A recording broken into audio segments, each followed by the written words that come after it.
So I'm going to start by telling you a story, then I'm going to ask you some questions, and then I'm going to tell you my 5 top tips. So we're going into a room. It's actually a bedroom. And on this side of the room, over here, is a bed. And this bed isn't used for sleeping in. It has a cat's blanket on it. So it's all hairy and furry. And a pussycat sleeps on there. On this side of the room, we have another bed. But this bed is covered with crisp, clean white linen. And a very comfy squidgy duvet and a squidgy pillow. At the end of this bed, over here, there's a window. And through the window, you can see a park with trees that turn golden brown and red in the autumn. And you can hear a playground with the children playing. At the end of my bed, I have a tape deck and a fish tank with one goldfish in called Freddie. Over on this side, above my bed on the wall, I have a shelf with my tapes and my books. And one day, I decided to go out and my brother came into my bedroom and wanted to play with Freddie, the goldfish. So he helped himself to Freddie and was surprised when Freddie didn't survive his game.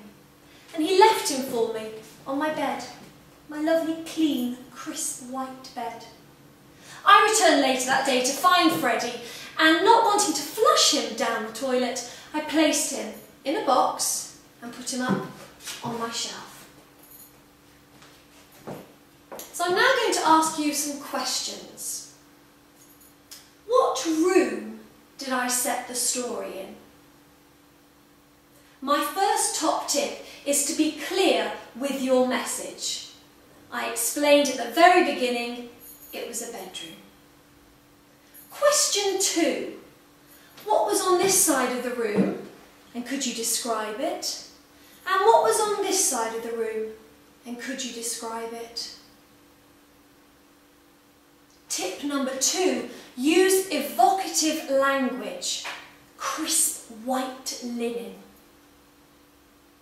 What was over here at the end of the bed? And what could you see or hear when you looked out? Use expression, facial and vocal expression, to describe things, to create an image in your listener's head. What was at the end of my room? Use the space. A presentation doesn't have to mean that you just stand still.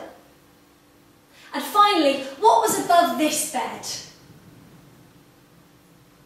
My 5th tip is prepare, rehearse, prepare and rehearse. So my 5 top tips. Number 1, be clear with your message.